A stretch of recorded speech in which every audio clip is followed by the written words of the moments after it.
এক ইহুদি কিশোর বিষ্ণু ইসলামের খেদমত করতে, ইহুদি ছেলে আমার নবীর খেদমত করতো, তারা ছিল নবীর প্রতিবেশী। তো অনেক দিন হয় ইহুদি ছেলেটা আসে না। বিষ্ণুনবী খোঁজ দিলেন, ঘটনা কি? একটা ইহুদি ছেলে না আমার খেদমতে আসতো, ছেলেটা কই? খোঁজ নিয়ে জানলেন ছেলেটা অসুস্থ। বিষ্ণু ইসলাম ওই ইহুদির বাড়িতে চলে গেলেন ওই ছেলেটাকে দেখা করার জন্য, ভিজিট করার জন্য। সুবহানাল্লাহ পড়বেন না? গেলেন, যে দেখে ইহুদি ছেলেটা মুমূর্ষ, যান যান যায় যায় ভাব, বিছানায় পড়ে আছে, তার বাবা দাঁড়ানো। বিশ্বনবী তার মাথার পাশে বসলেন, মাথায় হাত বুলিয়ে দিলেন, আর ছেলেটাকে বললেন, আসলিম, হে ইহুদি ছেলে, আসলিম, ইসলাম ধর্ম গ্রহণ করো। তো ছোট্ট ছেলে ভাবে আমরা ইহুদি, এখন ইসলাম ধর্ম গ্রহণ করলে আব্বা যদি বকা দেয়। ফানাযারা ইলা ওয়াজহি আবি, ছেলেটা তার বাবার চেহারার দিকে তাকালো, দেখি আব্বা কি কয়। আব্বা যদি বলে তাইলে ইসলাম ধর্ম গ্রহণ করবে। ইহুদি ছেলেটা তার বাবার দিকে যখন তাকালো, ওর বাবা বলে, আতিয়া আবুল কাসিম, আবুল কাসিম যা বলে তাই করো। আবুল কাসিম হচ্ছে বিষ্ণু ইসলামের একটা কুনিয়াত, উপনাম। আমার রাসূলের বড় ছেলের নাম ছিল কাসেম। যেমন দেখবেন আমাদের এলাকায় কারো ছেলের বড় ছেলের নাম যদি হয় আব্দুল্লাহ, এরা আব্দুল্লাহর বাপ বলে ডাকে। কারো বড় মেয়ের নাম যদি হয় ফাতেমা, এরা কি ডাকে? ফাতেমার বাপ বলে না? তো বিষ্ণু ইসলামের বড় ছেলের নাম ছিল কাসেম। ইহুদি বাবা বলল, আতিয়া আবুল কাসেম, আবুল কাসেম যা বলে তাই শোনো, মানে মোহাম্মদ যা বলে তাই শোনো। এই কথা শুনে ছেলে সাহস পাইছে, ছেলে আবার পড়তে আরম্ভ করলো, আশহাদু আল্লাহ ইলাহা ইল্লাল্লাহ ওয়া আশহাদু আন্না মুহাম্মাদার রাসূলুল্লাহ, পড়েন আল্লাহু আকবার। বিশ্বনবীর আহ্বান শুনে ওই আহ্বানে সাড়া দিয়ে ইহুদি ছেলে শাহাদা পড়ে মুসলমান হয়ে গেল। তার হৃদয়টারে ইমানের নূর দিয়ে আলোকিত করে দিল কে? প্রিয় ভাইরা, এবার রাসূল সাল্লাল্লাহু আলাইহি ওয়াসাল্লাম বের হয়ে আসলেন ঘর থেকে, আর বললেন, আলহামদুলিল্লাহিল্লাযী আনকাযাহু মিনান নার, প্রশংসা সে আল্লাহর, যে আল্লাহ জাহান্নামে চলে যাচ্ছিল প্রায় এমন একটা লোককে মুহূর্তের মধ্যে কালেমায়ে শাহাদাতের বদৌলতে জান্নাতি বানায় দিলেন। আওয়াজ করে পড়েন সুবহানাল্লাহ। এই হাদিস থেকে আমরা কি শিখলাম? What is the moral of the story? এক নম্বর স্টোরি হলো, প্রতিবেশী ইহুদি হোক হিন্দু হোক, যাবেন, সুসম্পর্ক রাখবেন, উপহার দিবেন, বিপদে পাশে দাঁড়াবেন, তাইলেই তো আপনাদের প্রতি, মুসলমানদের প্রতি তারা আকৃষ্ট হবে, ঠিক কিনা বলেন? আপনি যদি হিন্দুদের সাথে বৌদ্ধদের সাথে নাই মিশেন, নাস্তিকের কাছে নাই যান, তো ইসলামের সৌন্দর্যটা ওরা বুঝবে কেমনে? আমার অনেক হিন্দু পরিচিত ভাই আছে, ওরা আমাদের ইফতারির প্রোগ্রামে এসে একসাথে ইফতারি করে। অনেক মদখোর আমার সাথে বসে একসাথে ডিনার করে, হাফ প্যান্ট পরা, গলায় স্বর্ণের চেইন, হাতে স্বর্ণের ব্রেসলেট, আইসা আমার সাথে ডিনার করছে, আছে এরকম। গাঁজাখোর, আমি বলি আসো, welcome welcome to my dinner, আসো বসো। বসলেই তো আমি ওর ডিএনএ, চিন্তার ডিএনএ চেঞ্জ করে দেওয়ার সুযোগ পাবো, চিল্লায় বলো ঠিক কিনা? আসতে হবে আমার কাছে। Hour door is open, the door of Islam is open 24/7। সব সময় আমাদের ইসলামের দরজা আমার অমুসলিম ভাইদের জন্য খোলা আছে না নেই? এই হাদিস থেকে দুইটা শিক্ষা। এক নম্বর শিক্ষা, প্রতিবেশী মুসলিম হোক অমুসলিম হোক, যান, অসুস্থ হইলে একটু আপেল নিয়ে যান, আঙ্গুর নিয়ে যান, কমলা নিয়ে যান, তাদের সাথে ভালো আচরণ করেন। ইসলামের বিউটি দেখে, সৌন্দর্য দেখে অবাক হবে, নসিব ভালো হলে কোনোদিন কালিমা পড়ে মুসলমান হয়ে যাবে, ঠিক কিনা বলেন? তাহলে অমুসলিমের সাথে ভালো সম্পর্ক। বিশ্বনবী ইহুদির বাড়িতে গেলেন, ইহুদির বাড়ি, আর আমার মুসলমান ভাই আমার কাফের বলে, এরকম আছে না নাই? মুসলিমরা দেখতে পারে না, সহ্য করতে পারে। বিশ্বনবী সাল্লাল্লাহু আলাইহি ওয়াসাল্লাম ইহুদির বাড়িতে গেলেন, এটা একটা শিক্ষা। আরেকটা শিক্ষা হলো, ভাইয়েরা ধাক্কা মেরে এসে সামনে এসে কি লাভ? প্রোগ্রাম তো শেষ হচ্ছে, এখনই শেষ হচ্ছে। তো এই যে আমাদের বকশি ভাই ওয়াদা নিল, হাত তোলালো, মিম বলে এত কথা বলল, তো আমি জেলায় জেলায় যে খালি হাত নাড়াই তোমাদের জন্য নাকি? হ্যাঁ, হাত নাড়াই শুধু। এই ধাক্কাইতে ধাক্কাইতে এদিকে এসে হাত নাড়াইতেছে, হয়েছে তো, দেখলাম তো, ঠিক আছে, মাশাআল্লাহ, অনেক সুশৃঙ্খল, অন্যান্য যে কোনো জেলার চেয়ে অনেক সুশৃঙ্খল। আমার দিকে তাকাও, আমার দিকে তাকাও, ঠিক আছে। এই যে দাঁড়িয়ে আছে, একটা ছেলে নড়ে না, দেখছেন? মাশাআল্লাহ মাশাআল্লাহ মাশাআল্লাহ। হ্যাঁ, এইভাবেই। আর কয়েকটা মজাদার কথা আছে, শোনো। এই হাদিস থেকে আমাদের শিক্ষা হলো, আমার প্রতিবেশী যেই ধর্মের হোক আমি সম্পর্ক রাখবো। অসুস্থ হলে যাব, কি বলেন ভাইরা? যাবেন না? যাবেন না আপনারা?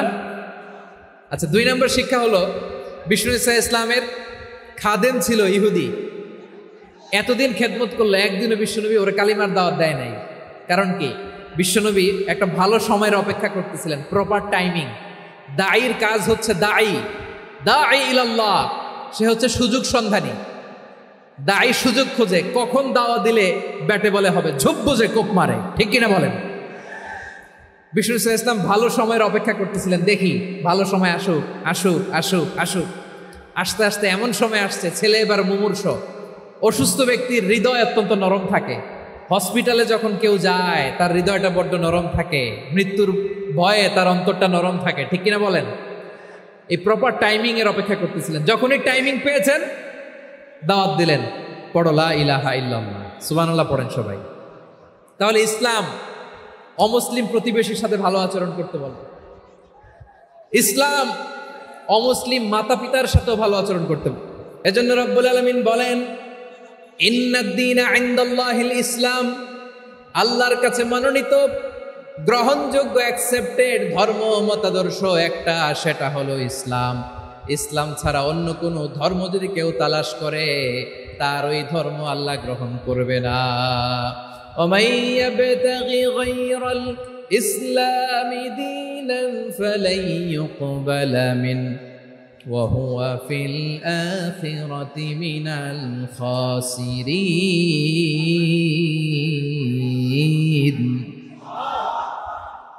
Whoever seek anything except Islam, that won't be accepted from him, and he will be loser in the day of judgment. কিয়ামতের দিন ইসলাম ছাড়া কেউ যদি অন্য কোনো ধর্ম তালাশ করেছে দুনিয়াতে, তার এই মতাদর্শ গ্রহণ করা হবে না, and he will be loser, সে হবে লুজার, ক্ষতিগ্রস্ত। হাই হাই কোম্পানির ম্যানেজার, ওর আমও শেষ, সালাও শেষ। আওয়াজ করে বলেন ঠিক কি না?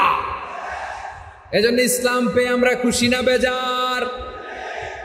প্রত্যেক নামাজ শেষে আমরা আল্লাহরে বলি, আল্লাহ রাদিতু বিল্লাহি রাব্বা ওয়া বিল ইসলামি দীনা ওয়া বি মুহাম্মাদিন নাবিয়ান ওয়া রাসূলা। ও আল্লাহ, তোমারে রব হিসেবে পেয়ে আমরা খুশি। ও আল্লাহ, ইসলামকে ধর্ম হিসেবে পেয়ে আমরা খুশি। বিশ্বনবীকে আমাদের রাসূল পেয়ে আমরা খুশি, ঠিক কিনা বলেন? ইসলাম ছাড়া অন্য কোনো ধর্ম আমরা গ্রহণ করব না, ঠিক কিনা বলেন? আল্লাহর কাছে অ্যাকসেপ্টেড রিলিজিয়ান একটা, সেটা ইসলাম।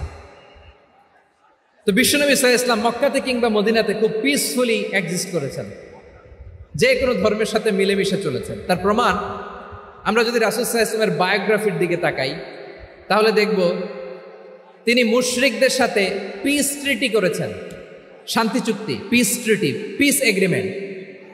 আপনারা হুদাইবিয়ার সন্ধির নাম শুনেছেন? আমার লালমনিরহাটের কলিজার টুকরা ভাইয়েরা, হুদাইবিয়ার সন্ধির নাম আপনারা শোনেন নাই? ষষ্ঠ হিজরিতে বিষ্ণু সাল্লাল্লাহু আলাইহি ওয়াসাল্লাম মুশরিকদের সাথে এই ট্রিটি করেছেন, চুক্তি। কাদের সাথে? মুশরিকদের সাথে। আমরা তো মুসলমান বসতে পারি না, আমরা দুই মুসলিম ভাই একসাথে বসে চা খেতে পারি না, গল্প করতে পারি না। বিষ্ণু সাল্লাল্লাহু আলাইহি ওয়াসাল্লাম মুশরিকদের সাথে ট্রিটি করেছেন, হুদাইবিয়ার সন্ধি। এই সন্ধির আগে মক্কা থেকে কেউ মদিনায় যেতে পারে না, মদিনা থেকে কেউ মক্কায় যেতে পারে না। কিন্তু এই সন্ধির পরে ট্রাফিক স্বাভাবিক হয়ে গেল। মক্কার লোকেরা মদিনায় আসতে পারে, মদিনার লোকেরা মক্কায় আসতে পারে। এটাকে বলে সুলহে হুদাইবিয়া, the peace agreement of Hudaibiya, শান্তি চুক্তি। আমরা পৃথিবীতে এখন অনেক শান্তি চুক্তির নাম শুনি, এগুলো সব the piece treaty of Hudaibiya থেকে কপি করা। আল্লাহু আকবার। তাহলে বিশ্বনবী সাল্লাল্লাহু আলাইহি সাল্লাম তিনি যে শান্তিপূর্ণ সহাবস্থানে বিশ্বাসী ছিলেন, মুসলমানেরা যে অন্য ধর্মের প্রতি সহনশীল, তার প্রমাণ হচ্ছে এই পিস ট্রিটি। শুধু তাই নয়, মাইকের সাউন্ডটা একটু বাড়াই দিতে হবে, খুব দুর্বল, একটু মজবুত করতে হবে, আর একটু ক্লিন করতে হবে, আর সবগুলা জায়গায় সাউন্ড যাচ্ছে কিনা একটু ক্রস চেক করতে হবে। হ্যাঁ, পাবেন দিচ্ছে mike operator, he is trying his level best, দিচ্ছে। মাইক অপারেটর যিনি আছেন, প্রতিটি জায়গায় প্রতিটি সাউন্ড বক্সে যেন আওয়াজ পাওয়া যায়, একটু ক্রস চেক করেন, সাউন্ডটাকে একটু স্ট্রং করে দেন। হ্যাঁ, ঠিক আছে, মাশাআল্লাহ। এদিকে তাকান, এদিকে। মক্কার পার্ট গেল, পিস এগ্রিমেন্ট করলেন, শান্তি চুক্তি। বিষ্ণু সাল্লাল্লাহু আলাইহি ওয়াসাল্লাম মদিনায় যেয়ে কি করলেন? মদিনায় যে বিষ্ণু ইসলাম মদিনা চার্টার করলেন, মদিনা সনদ, সাহিফাতুল মদিনা, এটার বলে মদিনা চার্টার। যে ওয়েস্টে, ইউরোপে, আমেরিকাতে তারা অনেক চার্টার করে, সব চার্টার মদিনা চার্টার থেকে কপি করা। আওয়াজ করে পড়েন সুবহানাল্লাহ। বিষ্ণু ইসলাম মদিনায় গেলেন, মদিনাতে মুসলিম, মুশরিক, ইয়াহুদি এই তিন ধর্মের লোক মিলে সব স্টেক হোল্ডার যারা আছে সবাইকে নিয়ে বিষ্ণু ইসলাম মদিনা চার্টার করলেন, মদিনা সনদ। পড়েন সুবহানাল্লাহ। শুধু তাই নয়, মক্কাতে বিশ্বনবী পিস এগ্রিমেন্ট করলেন, শান্তি চুক্তি মুশরিকদের সাথে। মদিনাতে যে বিশ্বনবী মদিনা চার্টার করলেন, মদিনা সনদ করলেন ইহুদিদের সাথে। আবার মদিনাতে বিশ্বনবী ইহুদিদের সাথে পিস ডায়ালগ করলেন, ইন্টারফেথ ডায়ালগ করলেন, আন্তধর্মীয় সংলাপ করলেন। যে সংলাপের মূল ভিত্তি ছিল তাওহীদ। মূল ভিত্তি ছিল কি? তাওহীদ। বিশ্বনবী ইহুদিদেরকে ডাকলেন, আহ্বান করলেন, কুল ইয়া আহলাল কিতাবি তাআলাউ ইলা কালিমাতিন সাওয়াইন বাইনানা ওয়া বাইনাকুম আল্লা না'বুদা ইল্লাল্লাহ ওয়া লা নুশরিকা বিহি শাইআন ওয়া লা ইয়াত্তাখিযা বা'দুনা বা'দান আরবাবাম মিন দুনিল্লাহ فإن تولوا فقولوا اشهدوا بأننا مسلمون। সুবহানাল্লাহ পড়েন। বিশ্বনবী মদিনার ইহুদিদের ডেকে বললেন, ও ইহুদিরা, শোনো শোনো, আসো এমন একটা আদর্শের প্রশ্নে আমরা একত্রিত হই যে আদর্শের প্রচার তোমাদের নবীরাও করেছে, আমিও করি। যে আদর্শের কথা তোমাদের পবিত্র ধর্মগ্রন্থগুলোতে আছে, আমার কোরআনেও আছে, সেটা হলো তাওহীদ। আমরা এক আল্লাহ ছাড়া কারো ইবাদত করব না, আল্লাহর সাথে কাউরে শরীক করব না, আল্লাহ ছাড়া কাউরে রব মানব না। পড়েন সুবহানাল্লাহ। তাহলে আমার প্রিয় লালমনিরহাটের ভাইরা, মদিনাতে যেয়ে তিনি মদিনা চার্টার করলেন, মদিনা সনদ, পিস ডায়ালগ করলেন, শান্তির সংলাপ, ইন্টারফেথ ডায়ালগ করলেন, আন্তধর্মীয় সংলাপ যার ভিত্তি ছিল তাওহীদ। সুবহানাল্লাহ পড়েন। তাহলে অন্য ধর্মের প্রতি সব সময় ইসলাম সহনশীল, টলারেন্স। যদি আপনি দেখতে চান ইসলামের নবী বিশ্ব নবীর দিকে তাকান, ঠিক কিনা বলেন? আমরা তো সংখ্যালঘুদের রাইটস প্রোটেক্ট করার জন্য কত আইন বানাই, কত বৈঠক করি, কত সংবাদ সম্মেলন করি। বিষ্ণু সাল্লাল্লাহু আলাইহি ওয়াসাল্লাম সংখ্যালঘুদের রাইটসের ব্যাপারে, অধিকারের ব্যাপারে যে কথা বলেছেন, শুনলে আপনি অবাক হয়ে যাবেন। বিশ্বনবী বলেন, আলা মান যালামা মুআহাদান আও ইনতাকাসাহু আও কাল্লাফাহু ফাওকা তাআতিহি আও কাল্লাফাহু ফাওকা তাকাতিহি আও আখাযা মিনহু শাইআন বিগাইরি তিবি নাফসিন ওয়া আনা হাজিজুহু ইয়াউমাল কিয়ামা। খবরদার, জেনে রাখো, কেউ যদি কোনো সংখ্যালঘুর উপরে অত্যাচার করে, কোনো সংখ্যালঘুর প্রাপ্য থেকে যদি কেউ কাউকে ঠকায়, সংখ্যালঘুর উপর যদি কেউ কষ্ট দেয়, কোনো সংখ্যালঘুর সম্পদ যদি কেউ জোর করে কেড়ে নেয়, আমি কিয়ামতের দিন বিশ্বনবী ওই সংখ্যালঘুর পক্ষে আর ওই মুসলমানদের বিপক্ষে বাদী হয়ে দাঁড়াবো। সুবহানাল্লাহ বলতে পারলেন না? আল্লাহু আকবার।